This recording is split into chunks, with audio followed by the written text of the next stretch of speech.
That kid, that guy, I say kid because I always picture him as a baby. It's weird because for the longest time, he was a baby in my eyes. That guy, first of all, he's become a really good friend. And second of all, he is just if you think about it, like his mom threw him down a trash heap in a plastic bag.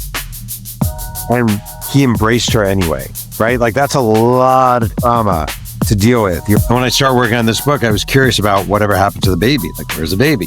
I work with a genealogist from my hometown of Mahopac, New York, named Michelle Sully. She's amazing. And I said to her, it'd be amazing if we could find this baby. I don't really know how. And she's like, give me a few days. And she's just a wizard. And she called me back with the number.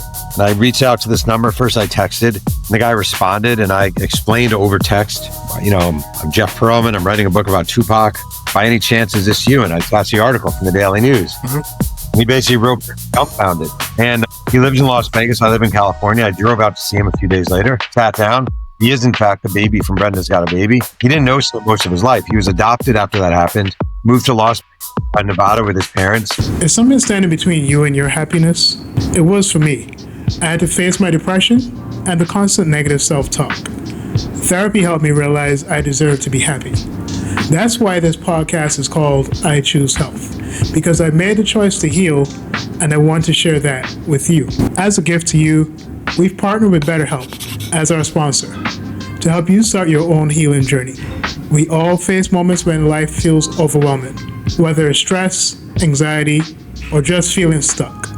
Talking to someone can make a real difference, and that's where our sponsor BetterHelp comes in. BetterHelp offers professional online therapy that's convenient, affordable, and entirely on your schedule.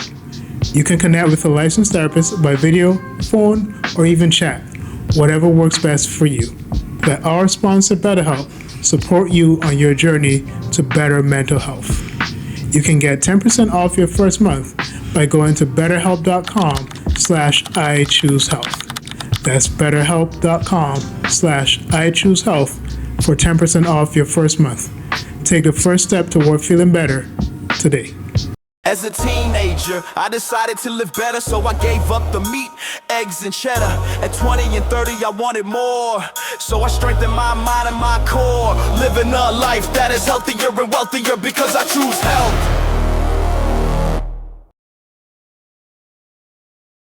Welcome back to the I Choose Health podcast. I'm your host, Stefan Messick.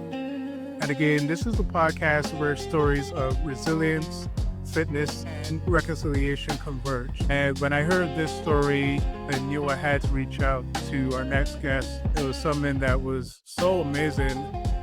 I was really taken back by it. And, being a fan of the artist myself, Tupac Shakur, just a fan of his artistry, a fan of the way that he wrote and what he stood for, especially when it comes to the Black community and what he tried to do for us as a people. I was really enamored with that and taken up with his cause. And so today we have someone with us who you probably wouldn't assume would be commenting or even writing works on hip-hop material or hip-hop artists or people related to hip-hop. But we have with us today sports writer, a New York Times bestseller, times over, Jeff Pearlman, with us on the show. Jeff, how are you doing today? I would say now I'm no longer just a sports writer. I'm a sports writer / Tupac writer. So I'm changing before you. I'm morphing before your eyes. Yeah. So Jeff, you're a native New Yorker, and you went from being a food and fashion writer to one of the most celebrated sports writers of our time. To take a society or passion, when did that love for sports start? And also, did you feel like the food and fashion writer position was a stepping stone to your career as a sports writer? Yeah, no. I grew up in a small town about an hour north of the city called Mahopac, New York. And when I was a kid, nobody in my family cared about sports. Like literally, my brother didn't care, my parents didn't care, my grandparents didn't care, nobody cared. For some reason, sports just grabbed me. I don't know why. And growing up, we were a newspaper family. We'd always have a newspaper in the house. And the only section my mom would allow to be taken into the bathroom was the sports section. So I would take my sports section into the bathroom and just gobble up sports and read sports. And I fell in love with the colors and the textures and the uniqueness. I'm like, honest to God, growing up in a very small, very white, very sheltered town, sports were a tunnel to different people. And all of a sudden, you're reading about athletes named Joaquin and Malik and Rufus, and you see awesome sideburns and cool afros and dangling chains and 5 wristbands on an arm. Like all these things as a kid really helped inform who I was and what I was curious about. So that really threw me into a love of sports. And I always liked writing. Like I always enjoyed writing. And so I went on, high school newspaper, college newspaper, University of Delaware. My first job as a food and fashion writer was at the Nashville Tennessean. And the only reason I can't dress and I can't cook, the only reason I got that job is because they had one opening. I'd interned there during the summer of the year before. They liked me. They had one opening, food and fashion. They shoved me in that opening. I still maintain I was the worst food and fashion writer in the history of newspaper in America. And I'm very proud of wearing that designation. So, Jeff, I'm going to go down the line of your books from 2006 until now. The Love Me, Hate Me, The Barry Bonds, and The Making of an Anti-Hero. The Bad Guys won a season of Brawling, Booze, and Bimbo Chase in 1986. The whole thing, yeah. Right. So, well, now we come to 2025 and your book, Tupac Shakur. I know some people may be asking, what does this white Jewish boy from New York know about Tupac Shakur? Yeah.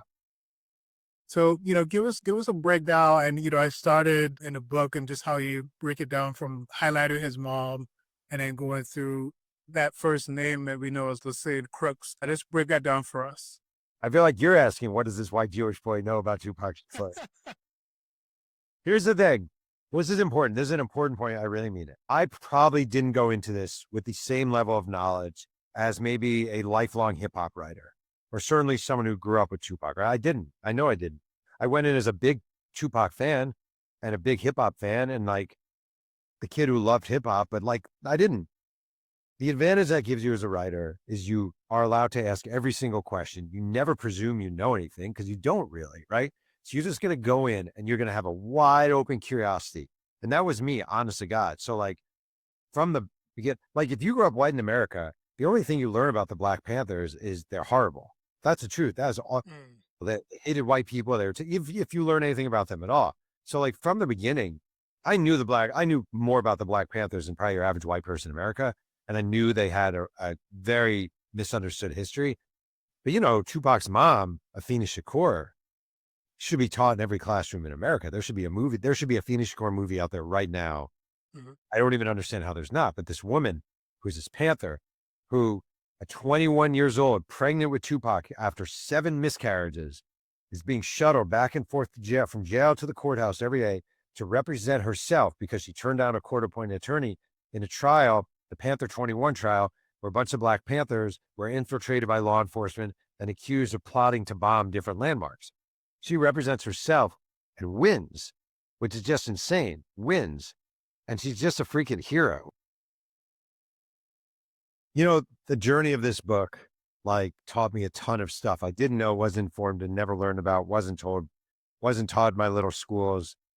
It's just, I knew a lot about hip hop. I didn't know the life of Tupac. I didn't know the depth, and I definitely didn't know the depth of the trauma he and his family went through. So for me, it was a really great education. Not just what it is to, not just what he went through, but what those around him went through and all the trauma he went through that informed who he became as an artist later on. So, I want to kind of pivot here a little bit because there's a song that, I grew up on all the Tupac songs that everyone knew from, Changes to Hit 'Em Up, right? All those songs. But then the one that I became aware of in the last couple of years was actually Brenda's Got 'Em Baby. And, I saw your interview on the All the Smoke podcast. And I just found that story to be so interesting there. Give us some background on, I would say, the beginning of your relationship with the young man known as Devon Hodge and what we should know about him. But basically, 91, Tupac's first album, Tupacalypse Now, a lot of it kind of vanished in time. Most people don't know any songs from that, but they all know Brenda's Got a Baby. Most people do. Brenda's Got a Baby. He was inspired to write while he was filming the movie Juice. He was in New York City. And he reads an article in the Daily News that day about a 12-year-old girl who was raped by a cousin, gave birth to the baby alone on the bathroom floor, and wrapped the baby in a plastic bag, threw the baby down the trash heap. Tupac reads that. He's inspired by it. He goes into his trailer. He starts writing, Brenda's got a baby, but Brenda's barely got a brain. A damn shame. The girl can hardly spell her name. And he writes this awesome song in about a half hour. Years pass, the song comes out. People know the song. It's a very famous Tupac song. And when I started working on this book, I was curious about whatever happened to the baby. Like, where's the baby? I work with a genealogist from my hometown of Mahopac, New York, named Michelle Sully. She's amazing. And I said to her, it'd be amazing if we could find this baby. I don't really know how. And she's like, give me a few days. And she's just a wizard. And she called me back with the number. And I reached out to this number. First, I texted. And the guy responded. And I explained over text, I'm Jeff Pearlman. I'm writing a book about Tupac. By any chance, is this you? And I passed the article from the Daily News. We basically wrote, dumbfounded. And he lives in Las Vegas. I live in California. I drove out to see him a few days later. Sat down. He is, in fact, the baby from Brenda's Got a Baby. He didn't know so much of his life. He was adopted after that happened. Moved to Nevada with his parents. A few years ago, both his parents died. He did an Ancestry.com search. It came back with all these tentacles to Brooklyn, New York, and the Noble Drew Ali Public Housing. He reaches out to a bunch of people. And one by one, they're like, oh my God, we've been looking for you. We've been wondering what happened to you. Where have you been? He goes back to Brooklyn. He has this grand reunion with them. They show him the shoot he was dropped down, the whole thing. Hey, how do you feel about Tupac? He's like, I love Tupac. How do you feel about the song Brenda's Got a Baby? I love that song. We think that's you. We think that newspaper article inspired that song. He's blown away. He goes back to Vegas. I meet with him. He tells me he's never met his mom. He doesn't know what happened to his mom. I go back to Michelle Sully, the greatest genealogist and researcher I've ever met. A few days later, she reaches out to this number she has. And basically she says, is this Jeanette? It's like, yeah. My name is Michelle Sully. I'm working on a book with a writer named Jeff Pearlman about Tupac. By any chance, did you have a son when you were 12 years old? And she starts screaming, oh my God, oh my God, oh my God, oh my God. Do you have any idea where my baby is? I've been looking for my baby for years. She's crying. Michelle says, I do. And the woman says, oh my God, I have to get home. I have to get home. I live in Newark, New Jersey, but I'm away from home. And Michelle says, why are you away from home? Because I'm at a concert, a Red Hot Chili Peppers concert. And she goes, where's the concert? And the woman says, it's in Las Vegas. Michelle says, well, your son lives in Vegas. And they reunite that night in Las Vegas. And that brings back mother and son together. Wow. That's an amazing story. And I wonder, because I heard you mention the name, is it okay for you to mention the name, or is that a pseudonym? Just do the first name. I always just do the first name. Okay. Now, with Devon's story, what did you learn from him about resilience, forgiveness, and second chances? As a writer who often profiles fame, power, and downfall, how do stories like Devon's change or deepen your understanding of humanity? That guy, I say kid because I always picture him as a baby. It's weird because for the longest time, he was a baby in my eyes. That guy, first of all, he's become a really good friend. And second of all, he is just if you think about it, like his mom threw him down a trash heap in a plastic bag and he embraced her anyway, right? Like that's a lot of trauma to deal with. Your mom threw you down a trash heap in a plastic bag. The biggest lesson I've learned from him, honestly, is being to recognize the faults and flaws and circumstances other people are going through and being able to overlook it. And he has a lot to deal with his mom. Like they are not in the best. They're not like bosom buddies hopping down the street going for ice cream. Like there's a lot of trauma there. But I feel like he was very open to it and very understanding of her plight and what she went through and why maybe she felt at the time like she was 12 years old. She was a baby too, that she did what she had to do. And I just think more than anything, he has a kindness and a warmth and a forgiving nature that I can't say I would have had. I don't know if I would have had that. So just kind of navigating away from Devon's story, I want to speak about something that came up recently, and it may be an inspiration for your next book, NBA gambling scandal. Tonight, NBA Hall of Famer and Portland Trailblazers head coach Chauncey Billups and Miami Heat star Terry Rozier have been placed on immediate leave by the NBA after their arrest today as part of a stunning gambling scandal. This is the insider trading saga for the NBA. 2 schemes naming more than 30 people, according to charging papers, including 4 well-known mafia families in New York City. Your winning streak has ended. Your luck has run out. Violating the law is a losing proposition, and you can bet on that. I kind of saw your take on it earlier from social media. With your background in investigative sports journalism, I love your take on the NBA gambling situation that's been developing. And how do you interpret what's really happening beneath the surface? Is it just about money, or does it reveal something deeper about the culture of modern sports? It's probably both. It's greed. Well, first of all, one of the big problems nowadays is gambling owns everything because traditional advertising revenues have really dried up. Like it used to be when I used to write for Sports Illustrated, when it was a thriving magazine, you would have advertisements from cars to appliances to sporting goods, everything. And now it's basically gambling ads that own sports. So if you want to survive, a lot of places feel like they need to have gambling ads. And it kind of sucks. Like it sucks. And the problem is the NBA is in with gambling, the NFL is in with gambling, Major League Baseball is in with gambling, hockey's in with gambling, soccer, golf, everything is in with gambling because of the money. And inevitably, the proximity to gambling was going to cause scandal like this. It's inevitable. LeBron James is doing gambling ads. Why he's doing gambling ads, I don't know, but he's doing gambling ads. So like it's become so mainstream and ubiquitous in America and in sports. It's weird to encourage people with all your might to gamble, but when you find out that athletes in your sports are gambling, you are shocked beyond belief. It's just ridiculous. The hypocrisy is pathetic. Yeah.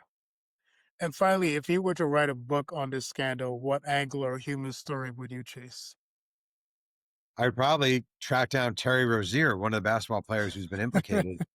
I'd ask if I could follow him around and really dig into his past and what led him to this point, and the different steps of his life that led him here, because it's really jarring. I mean, Terry Rozier's a really good basketball player, and like to go out like this in this kind of scandal. I also think I will say, I think there's some real hypocrisy in America that you have Kash Patel of the Department of Justice going hard after mostly, just being blunt, mostly minority men in a minority sport, saying that I'm talking about the immorality.